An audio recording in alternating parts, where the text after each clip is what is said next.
কার্ডিফের আন্তর্জাতিক cricket stadium, EPL এ খেলার নামী ক্লাব সোয়াইনসি সিটি, আর গত 2 বছর ধরে ফুটবল সার্কিটে নামী ফুটবলার গ্যারেথ বেল। ওয়েলস মানে এই ছিল পরিচিতি। শনিবারে এক সাফল্য বদলে দিয়েছে মাত্র 30 লাখ মানুষের দেশটাকেই। বেলজিয়ামকে 3-1 গোলে উড়িয়ে দিয়ে এবার ইউরোর সেমিফাইনালে ওয়েলস, প্রথমবার ইউরোর যোগ্যতা অর্জন করা, তাতেই সোজা শেষ চারে। মাত্র 13 মিনিটেই 1 গোলে পিছিয়ে যায় গ্যারেথ বেলের দল। 31 মিনিটে সমতায় ফেরান সোয়ানসি সিটির আন্দ্রে উইলিয়ামস। প্রথমার্ধে 1-1 ফল থাকার পর দ্বিতীয়ার্ধে শুরু ওয়েলসের রূপকথার মতো উত্তরণের কাহিনী।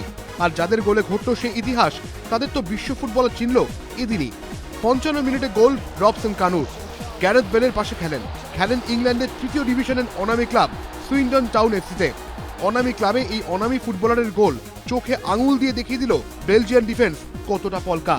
পিছিয়ে পড়ে ফেলেরি হ্যাজার্ডরা সুযোগ পায়নি এমন নয়, তবে ওয়েলস ডিফেন্স ও গোলকিপারের হাতেই জমা পড়ল বেলজিয়ানদের যাবতীয় আক্রমণ। 86 মিনিটে বেলজিয়ানের স্বপ্ন শেষ হলো আরেক অনামী স্ট্রাইকার স্যাম ভোক্সের দুরন্ত হেঁটে। ইংল্যান্ডের অনামী ক্লাব বার্নলেতে খেলেন এই ওয়েলস স্ট্রাইকার। এবছরই ক্লাবটি ইপিএল এ খেলার যোগ্যতা অর্জন করেছে।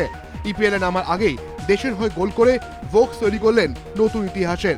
এবার অপেক্ষা ইউরো সেমিফাইনালে 2 রিয়াল মাদ্রিদের তারকার সম্মুখ সমরের জন্য। রোনাল্ডো বনাম গ্যারেথ বেল, কোয়ার্টার লড়াইয়ে পারফরমেন্সের দিকে CR7 থেকে অনেকটা এগিয়ে বেল।